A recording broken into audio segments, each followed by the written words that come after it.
See, most real estate social media is failing, but that is actually good news for you. So the thing is, most realtors and most agents think that social media marketing is really just about posting updates and market updates and posting their listings, open houses, and really just sold posts and stuff. But deep down, they're actually extremely frustrated at social media marketing and their efforts. They're not seeing any results. There's nothing fruitful coming out of their whole effort that they're putting into social media marketing. And they just feel as if they're wasting their time when they see other people succeed.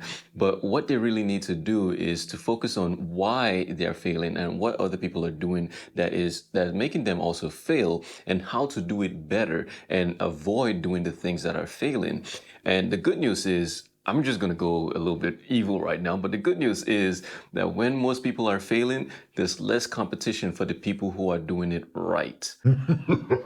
Studies actually show that roughly around 70% of realtors and agents quit social media within the first few months just because they don't get results. And I'm here to help. Now, I've been a content producer for the past 7+ years. 5+ of those years has been as a digital marketer in the corporate world. And I've worked on many successful projects, marketing projects between brands, agencies, corporations, organizations, and all kind, as the strategist and as the executioner, of course, the good kind of executioner. And right now I am building my own marketing agency to help real estate professionals win on social media. And in the next few minutes, I'm going to show you why this widespread of real estate social media failure is really opening a good window of opportunity for those people who are going to do it right. But actually that window won't stay up for too long, and I'll tell you why. So in order to help drive this point forward, let me use a piece of history to kind of illustrate this point forward a little bit here. So back in the 1940s, roughly around there, World War II, the Allied bomber planes that were returning back. So imagine this is the plane, right? This is their planes, their bomber planes. I know this is a very terrible plane, but these are the wings, and this is like the cockpit here. So the planes were coming back, and the engineers initially thought that, okay, the place where the bullet holes, they needed to reinforce those places. But actually, someone took a look back and said, maybe they thought, okay, the ones that are not coming back are the ones that are damaged, that the bullet holes have been hit in those places, that's making them not to come back. So maybe we need to reinforce the places that has no holes. So these are the places here. Let me kind of sketch it out here. So these other places here were the places that they were reinforcing, because those were the ones that were coming back. But the ones with the bullet holes were the ones that did not matter. And that's the problem when it comes to real estate social media marketing. Most agents and most realtors just look at what other people are doing on social media rather than looking at the gaps and the opportunities that other people are not noticing. Let's talk about the first thing that I've noticed that is one of the elements that's really causing a lot of this failure, which is clutter. There's a lot of clutter in terms of generic posts, and many people just posting things that don't have any substance to it. And that's the problem that's causing a lot of people to fail, because back in the day when social media was coming up and still, right, you could post anything. You could post anything you like, your just sold post, your listings and all of that. And they would do fairly well. Like back then, the algorithms weren't so sophisticated. And now that the algorithms on all these platforms have gotten more sophisticated because of just more data that they have to work with, and more experience and more engineers and developers and stuff, they've gotten super efficient in the way they're able to keep people on their platform by psychology and by other tricks too. So when you don't appeal to any of these things and you've just kept doing the same thing that's been working over and over again before, nothing is going to work for you moving forward when you try to actually do something of substance. Let's say, for example, you're talking about the market is up by 5%, and regardless of whatever approach you want to do it, but most people would just say the market is up by 5%, buy now or call me, and here's my contact info if you want to sell now, or whatever the case is, right? But what you actually want to do is position it in a more specific way that provides more value to the people that you are trying to target, which in this case, instead of saying the market is up by 5%, you would say something along the lines of home offices close 40% faster. Here's the real reason. And that is a little, actually, not even a little, much more interesting than just the market is up by 5%. Okay, what does that look like? What does that mean for me? So if you are the person who are doing mainly commercial real estate, then this is something that you'd be like, home offices close 40% faster, and here's the real reason why they are. And you mentioned the reason. So you're just taking that extra step to dig more deeper into the data, into the research, to just provide that extra bit of value that most of the people, most of the agents are not willing to do. And this clutter really comes from a lot of people just joining into real estate over and over again, failing, coming back, and all of that. So in general, that has kind of saturated and diluted at the same time the industry, where every pieces of information now is just so watered down, and it's not the industry doesn't feel like a diamond in the rough anymore. It doesn't feel like a rare gem that you can find and get proper information from anymore. And that's just where the clutter comes from. All of these things, all of these people trying to do different things at once. And as you know, it doesn't just stop there. It actually gets much deeper than that, because the next thing that happens, or the next thing that is happening in the industry that is causing a lot of people to fail, is due to something that people think they're doing right, but then end up hurting them in the long run for pretty much the rest of their entire career. And it's something that just alienates the whole audience in terms of what they're trying to accomplish. They end up accomplishing the opposite of that thing, or they end up not even accomplishing it at all, even though they try. And the thing that I'm talking about is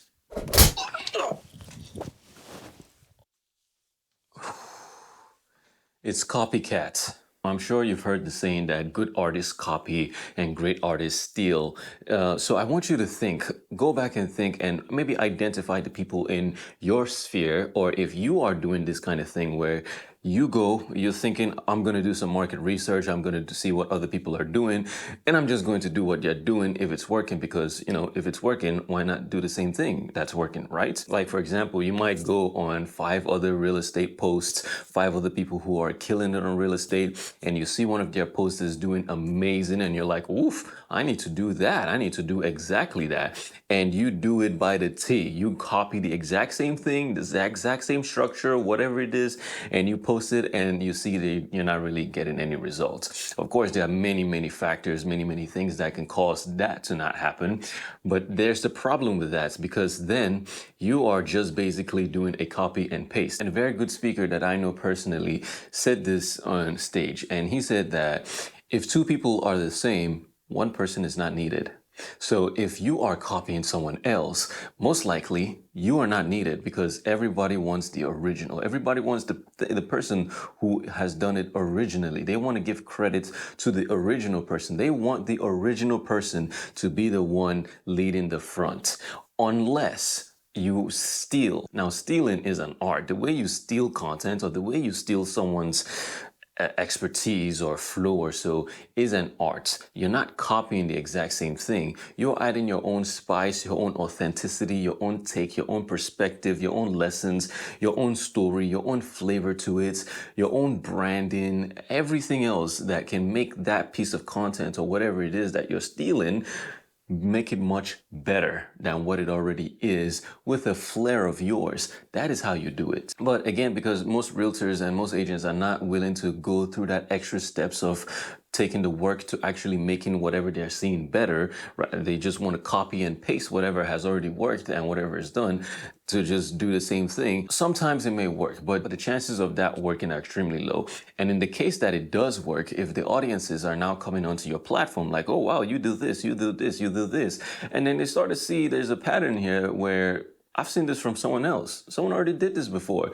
The exact same thing. And then you get called out that you are copying. That is a taint to your reputation. And on social media, in general, in digital marketing, your reputation is extremely important. Once it's tainted, it's very hard to wipe that thing off. Now, to go even one step deeper than copying what other people try to do instead nowadays, especially with the big thing and the elephant in the room that that's going on right now throughout the world and is changing the world, which is AI. And people are trying to use AI right now in ways that are actually making them completely fail social media. Now, here's what happened. They have moved from copy and pasting actual human things to now copy and pasting whatever AI provides me. And that is the problem. When AI first came out and the boom and everything, everyone was not familiar with it. Everyone did not know what the hell this is, but this is super powerful, super useful. My whole time has been slashed in half and all of that. So everyone was not really familiar with the tools and the wordings and stuff like that of how you can do stuff and generate stuff. But what people have done is they put a prompt in,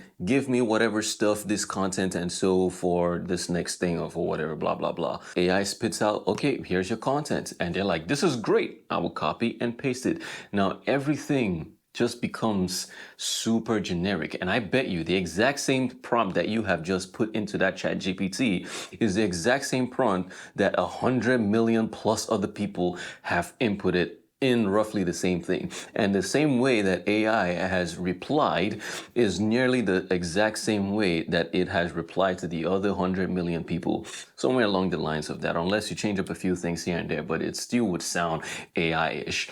Now, some people have tried to be smart with this and say, make it sound human, make this sound like me, or make this sound a little more natural. While those are very good, elements to input into your prompts to make it a little bit better than the 100 million plus people you doing the exact same thing, the problem is it still doesn't give you that authenticity. It still doesn't have your voice because everyone has a certain way that they talk. Everyone has certain vocabulary, certain languages that they talk, and even certain accents as they write or even talk. AI doesn't really have that, and it's extremely difficult to try and nail that. As much as possible, how much you may feed AI, where you feed it as much data on yourself as possible, it can come out really great. But most of the times, I would actually argue that that is not exactly what you're probably going to say if you were to say that exact same content or write that exact same content. You would not necessarily say it that way.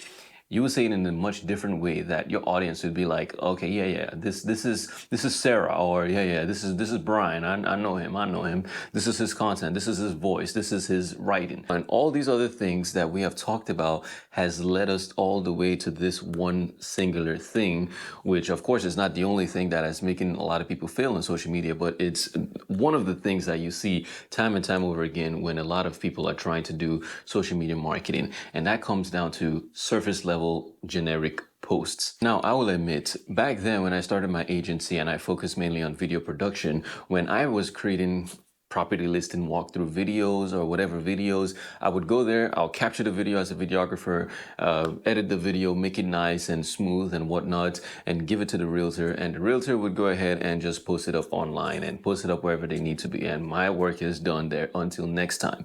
Now, the thing with that is super surface level, first of all. And I was trapped to that, where a lot of the things I'm doing, I'm just doing as the executioner, and it's pretty surface level. I needed to go much deeper. And that's when I switched to more video marketing and social media marketing, where I leveraged my skills as a professional that has been there for years. And I leveraged my skills because at the end of the day, I noticed that a lot of these realtors don't really know what to do with the assets that you give them. They don't really know what they are going to do or how to position this in a way that would really help their brand, or the approach that they're going to take to help this content and maximize it to the best of the abilities as it can. So then that's where I started going much deeper and deeper and deeper into marketing and deeper into what we can really do in order to make them stand out, but not just stand out, make them also resonate a lot more with their audience. So almost every single time that they do something or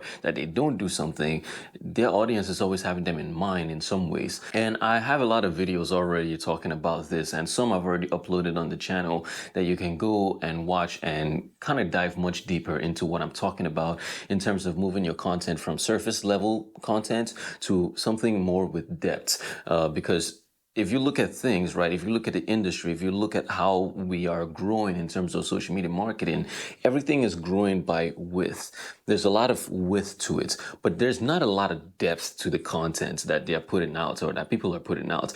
And that is because when you have so much of this surface level things, again, it comes back to people coming back again and oversaturating the whole thing, oversaturating the industry. They're copying this person. This person is posting surface level things. Let me post that. This person is posting another surface level thing. Let me post that. They don't know that this is all just surface level, but they don't ask the real questions and to go much deeper into why those content, why do that thing, why does this matter in general, like who cares about all of these things in the first place, and why does it matter? Pretty much you'll be looking at social media marketing and everything like a big funnel where, of course, the very top is so big and is so surface level. You can talk about so many different things and be vague about it. But the thing is, many of the big people who are already doing it and already posting a lot and have grown a very big audience and a very loyal audience and following, if they are posting the surface level things and you try to copy them and join them into posting surface level, then you are competing with their big audience on surface level content with the exact same content. So why would people trust you when they already have someone who has probably been there for so many years, has many following and a large audience already? So as humans, they would probably just go along with the crowd. They will go along with the numbers, go along with the group, and they will go to the other person instead. What you need to do is instead compete on the level of depth of information or depth of your content. Compete in what really matters. Compete on substance rather than surface level. And I have 3 simple questions that you can keep asking yourself all the time if you want to create content or when you're creating content. Very simple questions. The first one is like, think about what's beneath the obvious. Look at a piece of, let's say you have an idea or something is going on in the industry, or there's a market data or something. Look and see what is obvious about this data. Like, what is so obvious? Now, note those down. Write those things that are obvious down. And think about, okay, what is not so obvious? What are people not asking? What are people not noticing about this thing? Prioritize those things that are not obvious and people that are not noticing, and the gaps in that too. Prioritize talking about that. Prioritize creating content around that. Although the things that sometimes are obvious to you could not be obvious to someone else. So you don't want to completely discard what is obvious. You still want to incorporate that in ways that you can use it to leverage or to just improve your overall quality of content. Don't completely throw that out, but you want to have both sides of what the things that are obvious and the things that are not obvious, or the gaps, or the things that people are not really identifying in whatever idea or concept that you're trying to talk about. That's the first question. And the second question is going to be, what's my unique perspective? Everyone has some sort of unique perspective to them, some sort of unique way they go about stuff, unique methodology, unique framework that they themselves most of the times have not identified, but they have that in them. And sometimes it can just be something as small as your hobby, or it can be something as big as like the way that you do stuff. Like your whole process could be completely different and unique. It can be as small as it is, it can be as big as it is, but you need to just identify, okay, what's my unique perspective though in this idea, and how can I incorporate that into this idea to really add my own flavor into it. And the last thing that really gets a lot of engagement, gets a lot of people talking about, is the last question is, you're just asking, what truth and lie about this piece of topic or this content am I brave enough to share to the world? Now, if you go through all these questions for whatever content you're going to be posting, I can bet you that you're not going to be posting any surface level content. And of course, the more that you do it, the better you get at it, the better you're able to identify stuff, the better you're able to even create the content better, because now you're not really relying on asking yourself all these tedious questions all the time for every piece of content. I understand that you're not trying to do all that, but in the event where you're trying to do something of substance, something of value, and you really want to stand out, maybe ask yourself these questions to challenge you on how you can implement all of these things, and of course take advantage of the opportunity and the window that is going on out there right now in terms of the content that are failing and the people who are doing it right and performing so much better. If you have an idea for a piece of content, I want you to challenge whatever ideas or objections that could be coming out from that. Challenge the idea of what that content is or the topic that you're talking about. For example, if you're talking about, oh, you need 20% down in order to buy a home. Okay, this is a very common example. I'm sure you probably already know, and most people are on different levels on this, but let's just take this for example, right? Where you have a piece of topic or an idea where you want to talk about the 20% down in order to buy, like you need that. How about you challenge that? Just think about it for a second. Challenge that idea. Like, is it really needed? And of course, market and data, all of these things would matter, and they will all dictate to a certain aspect how you are going to position that content and how you're going to approach that content. But keep in mind, it's an assumption. It's not a fact. So you need to get down into the actual facts and let those facts really inform your content on how you can inform people on these assumptions that they have. Now, the next thing I want you to do is when you see a market data, when a market data comes out or in some sort of way in your local aspect or in the whole national aspect of things, but you see market data, rather than just sharing what that data is, I want you to think deeply. Provide something of two things. I want you to provide value about the data, and I want you to provide your own personal insights about the data. What do you think in your own perspective? What do you think about this data? And for the value, it's like, what does this data really mean for your audience, your specific audience? And finally, if you are one of those AI warriors, what I want you to do is don't copy and paste. Matter of fact, for 1 week, don't even use AI for 1 week. I know this would be tough if you have already started implementing AI into your whole process and everything. Don't even implement AI. Don't even use it. Don't open up ChatGPT or none of that. Just go online, do some proper research, pick a few topics or ideas that you already have in mind, or if you don't have that, just think and see. Go back to your clients, your ideal clients' pain points. Like, what are their pain points? What are their fears? What are their frustrations? And what are their desires? Just go back and write that down. Don't use AI yet. Now, if you want to post a piece of content, which is write-in or topic or a video or a graphic, whatever it is, dig deep. Just ask this one question every single time you have an answer to something. Why? Just keep asking why. Now, let's take, for example, you have an ideal client profile of sellers. You have people who mainly you are targeting sellers, right? Let's just say, as an example, of course, you want to be a little more specific than that, but let's just say in this example, you are targeting sellers. You really want sellers, right? So in the whole concept idea, right, they might have a pain point of trying to find the real realtor or a proper realtor, or they have a pain point of trying to pack all their things together and basically downsizing or upsizing or right sizing, whichever the word is, or relocation if that's what they're doing. They might have pain points around that. If it's about finances, they might have some pain points around trying to keep their finances and budget in check for the big move and all of that thing. Just write all those pain points down. Now, let's take one example out of that, which I'll just say maybe something along the lines of relocation, right? They need help in terms of them properly relocating all their things. And I'm not just talking about moving from one place, moving their things around from one place to another. I'm talking about the actual transition to make the whole transition process much smoother for them. So you might write down a couple of things, right? Like, okay, here's how I can help them in this aspect of relocation. You write down, okay, here's 1, here's 2, here's 3, here's 4, right? Those are the obvious things that you know that are good. So as I told you, remember, keep the obvious, keep those. Dig deep. What's not obvious about this? Ask that. Go down one by one and ask why. Why? When you tick off 1, okay, I've answered that. Ask again, why is this answer though? Why is that the answer to that? Ask why. Ask why again after that. 3 levels of why. Go at least 3 levels deep into the whys.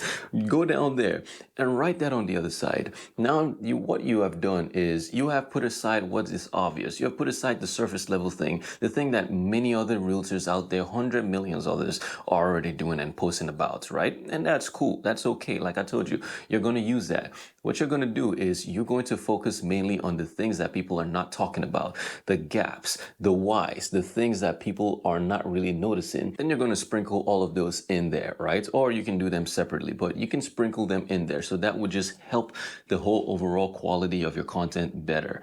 And what you're going to do after that, of course, is just record your content or write your content out and spit it out to how it is. What you can do, there are many tools out there that can help you in terms of writing and so, but now what you have done is you have not used AI as a full idea generator and a full thing that is just generating new ideas and generating the content, and all you're doing is just copy and pasting, because that is lazy marketing. And it's very easy to actually spot lazy marketing. So no one wants to do that. But you can now take it back to the AI for if you're doing the content, if you're writing, if you're doing it writing, or if you're doing it video, whatnot. Record the video, record it normally in your natural voice with your camera, with your phone, whatever equipment you have. Record it naturally. It's okay. If you're doing it in writing, proofread it. When you finish writing, at least this is the process I take. I write everything down. Like my very first draft and whatever I write is usually extremely scattered, extremely bad. I go back 2 times and I structure it properly with the who, what, why, where, when, where, how, all of that stuff, right?